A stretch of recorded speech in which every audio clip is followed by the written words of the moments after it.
యొక్క దీక్ష, పట్టుదల, కృషి వీటిని చూసి మాకు ఇలా ప్రస్తుతం మాట్లాడాలని అనిపించి వచ్చాము.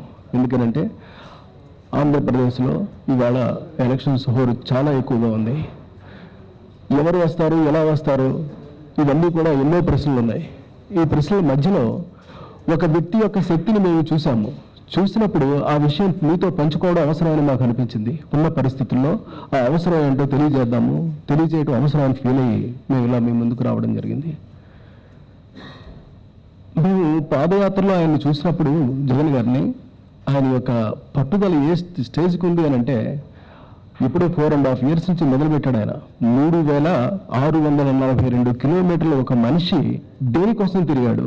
ప్రతి వ్యక్తి యొక్క బాధ, ప్రతి వ్యక్తి యొక్క కష్టం, ప్రతి వ్యక్తి యొక్క అవసరం తెలుసుకోవడం కోసం జనంతో మమేకమైపోయి వాళ్ళు పెట్టింది తిని వాళ్ళతో మాట్లాడి వాళ్ళని అర్థం చేసుకుని ఏం చెయ్యాలో దల్లా చేయాలనేటువంటి ఒక తపనతోటి ఆయన తిరగడాన్ని చూసి మాకు చాలా ఆశ్చర్యం అనిపించింది. ఒకరోజు ఆయనతో పాటు మేము కలిసి వెళ్ళాము అక్కడికి నడవడానికి. అసలు ఆయన నడిచే నడక కానీ ఆ ఎండ చుర్రుమంటుంది ఒక పక్క నుంచి. అయినప్పటికీ కూడా అసలు దాన్ని ఏమాత్రం లెక్క చేయకుండా ఎంతో మంది సెల్ఫీలు తీసుకోవడానికి వస్తూ ఉంటే ఆ కెమెరాలు పని చేయకపోతే, అయ్యో ఈ సెల్ఫీ కనుక తీసుకోకపోతే వాళ్ళు ఎక్కడ హర్ట్ అవుతారో అన్నటువంటి చాలా సున్నితమైన చిన్న విషయాలను కూడా గమనిస్తూ ఆయన వాళ్ళతో సెల్ఫీ తీసి, ఒక్కోసారి ఆ కెమెరాలు పనిచేసేవి కూడా కాదు, అయినా సరే తనే ఒక టెక్నీషియన్ లాగా దాన్ని సెట్ చేసి మళ్ళీ దానికి ఆ సెల్ఫీ తీసి ఇవ్వటం. ఇలాగా ఒకటి కాదండి, ఎన్ని రకాలైనటువంటి ఇది మేము చూసామో మా కళ్ళారా. అంతటి వ్యక్తి ఇంత శ్రమ పడుతూ నిజానికి ఆయనకున్నటువంటి స్టేజ్కి కానీ ఆయనకున్నటువంటి రేంజ్కి కానీ ఎందుకు ఈ శ్రమ అనుకుంటే వేరేలా ఉంటుంది. కానీ ఇదంతా నాకు కావాలి, నా వాళ్ళు, నా ప్రజలు, నా వ్యక్తులు, నా సొంత మనుషులు వీళ్ళందరూ ఇంత బాధపడుతూ ఉంటే నేను ఆదుకోవాలి, నేను కాసుకోవాలి, ఇది నాకు అవసరం, నేను చేయాలంతే అన్న ఒక తపనని చూడండి. ఈ తపనను చూసిన తర్వాత ఆయన గురించి మేము మాట్లాడకపోతే తప్పు అవుతుందేమో అలా అని మేము మాట్లాడడం ప్రారంభించాం. ఇక ఆయన ఆలోచనలు ఎలా వెళుతున్నాయని అంటే, ప్రతి చిన్న విషయంలోనూ కూడా, ఉదాహరణకి ఎడ్యుకేషన్ తీసుకోండి. ఈ ఎడ్యుకేషన్ మనం ఎంత అవసరం పడితే వాడికి, ఇవాళ ఒక మిడిల్ క్లాస్ పీపుల్ ఉంటే వాళ్ళకు 20,000, 25,000, 30,000 ఆదాయం వస్తే 5,000, 10,000 ఎలా కట్టేస్తారు అసలు ఎడ్యుకేషన్ కోసం? ఎడ్యుకేషన్ లేకపోతే మనం ఎక్కడుంటాం? ఇవాళ ఎడ్యుకేషన్ లేకపోతే మనం అసలు ఎందుకు పనికొస్తాం? మరి పనికి రావాలి, పనికొచ్చేలా తయారు చేసుకోవాలని చెప్పేసి ఆ చిన్న జీతంతో వాళ్ళు పడేటటువంటి ఆవేదన ఎంత ఉంటుంది? ఉన్నది దానికి కట్టేసి బ్యాలెన్స్ ఏదో కాస్త కోస్తా మిగిలితే ఇంటిది కట్టేసి ఎలా బ్రతుకుతాడు అతను? మరి ఇవన్నీ ఎలా ఆలోచించరు? ఎవరు ఆలోచిస్తున్నారు? ఆలోచించే వ్యక్తి మనకు కావాలి, మనకు అవసరం రావాలి. అందుకే జగన్ వస్తే బాగుంటుంది అన్నటువంటి ఒక ఖచ్చితమైనటువంటి అభిప్రాయంతో మేము ముందుకు వచ్చి వాళ్ళు మీ ముందు ఇలా మాట్లాడుతున్నాం. అతను వస్తే ఎన్నో రకాలుగా, అంటే not only the education but also the health. యాక్చువల్గా ఈ రెండు ఈ ప్రపంచానికి పూర్తిగా ఉచితంగా ఉండాలి. ఎవరి కోసం చదువుకుంటాడు? ఈ ప్రపంచం కోసం కాదు, ఎవరి కోసం అసలు బ్రతుకుతాడు మనిషి? హెల్త్ బాగుంటేనే కదా బ్రతికేది. మరి బ్రతికేది ఎవరి కోసం? అటువంటిప్పుడు మరి బ్రతికేది ఎవరి కోసం? ఈ ఎడ్యుకేషన్ ఎవరి కోసం? అంటే మనం చదువు కానీ, మనం బ్రతుకు కానీ, మన ఆరోగ్యం కానీ ఇది కంప్లీట్గా ప్రజల కోసమే అయినప్పుడు మరి అవి మనకు ఉచితంగా రావద్దు, అవి కనీసం మనకు అందుబాటులోనే ఉండొద్దు. సో అందుబాటులో ఉండాలనేటటువంటి ఒక తపనతోటి ఆయన చేస్తున్నటువంటి ప్రతి పని కూడా మన మనసుకి బాగా నాటుకున్నాయి.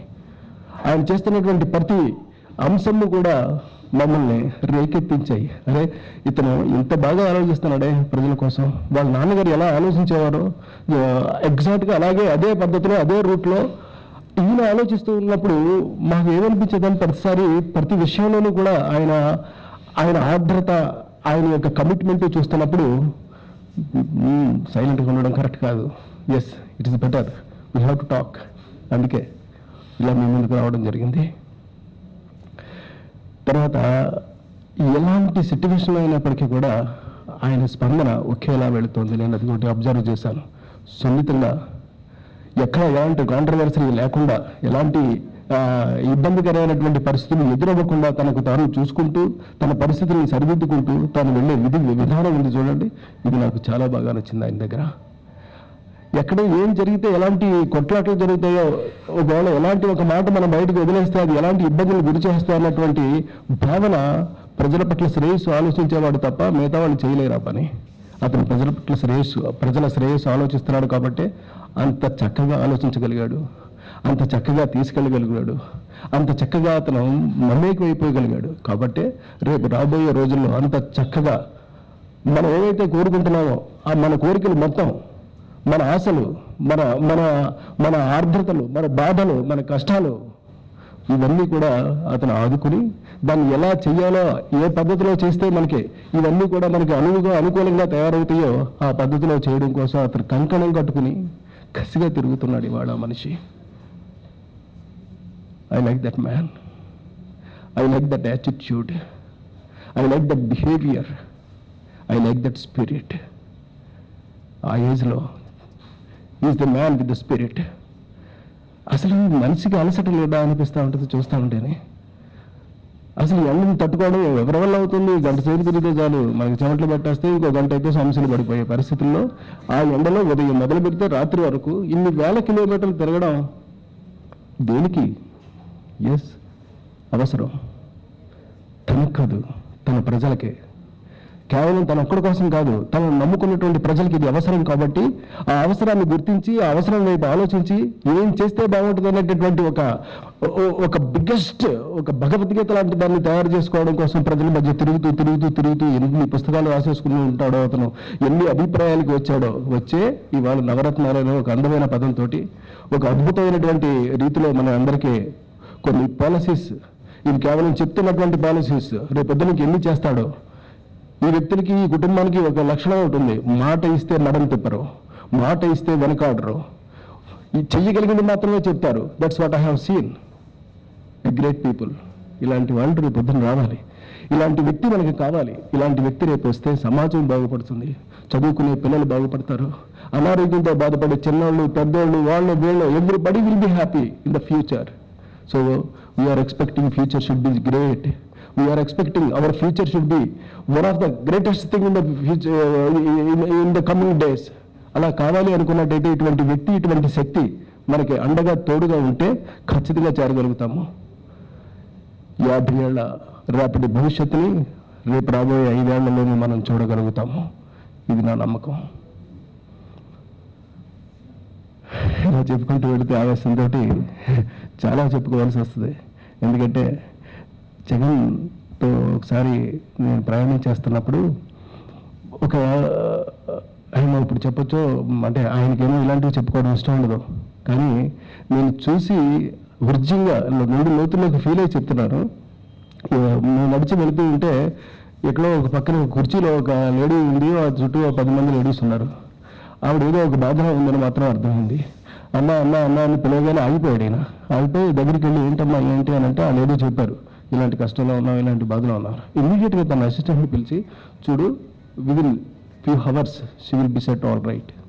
అసలు లేట్ చేయకుండా ఇమ్మీడియట్గా వీడికి ఏం కావాలో ఏర్పాట్లు చూడండి అని చెప్పి అమ్మా నీకేం ఇబ్బంది లేదు, ఈ వ్యక్తి ఇక్కడే ఉంటాడు, నీ పని పూర్తి చేసి వెళ్తాడు, ఓకేనా అంటే వాళ్ళ చేతులు ఎత్తి దండం పెట్టి కళ్ళల్లో నీళ్లు వాళ్ళకి చూస్తూ ఉంటే నేను ఏం చెప్పను. వాళ్ళ కళ్ళల్లో కాదు, చూస్తున్నటువంటి కేవలం ప్రేక్షకుడిలా చూస్తాను, నా కళ్ళల్లో నీళ్లు తిరిగాయి. ఇంతటి ఆప్యాయంగాను, ఇంతటి ప్రేమగాను ప్రతి వ్యక్తిని పలకరించడమా, ఇండివిజువల్గా ప్రతి వ్యక్తిని ఇంత లోతుకి పలకరించడం అని అంటే సాధ్యపడే విషయం కాదు. అంత చక్కగా ఆయన చేశాడు, చేస్తున్నాడు, చేయబోతున్నాడు. భవిష్యత్తులో మనం ఇలాంటివి ఎన్నో చూస్తాము. ప్రేమాభిమానాలతో కూడుకున్నటువంటి ఈ ఆంధ్రప్రదేశ్ని ఎలా పరిపాలించి శభాషను అనిపించుకోవాలో అతని దగ్గర ఒక బుక్కే ఉంది, ఒక గ్రంథమే ఉంది. ఆ గ్రంథాన్ని రేపు పొద్దున్న మనకి అందరికీ అనువుగా ఆయన పరిపాలిస్తున్నప్పుడు మనకు తెలుస్తూ ఉంటుంది. ఇలాంటివి ఎన్నో ఎన్నో ఎన్నో ఉన్నాయి. అలాంటి వ్యక్తి గురించి చెప్పుకుంటూ పోతే గంటలు కూడా మనకు సరిపోదు, అంత హిస్టరీ ఉంది. ఈ వీడియో కనుక మీకు నచ్చితే లైక్ చేయండి, మా ఛానల్ని సబ్స్క్రైబ్ చేసుకోవడం మాత్రం మర్చిపోకండి.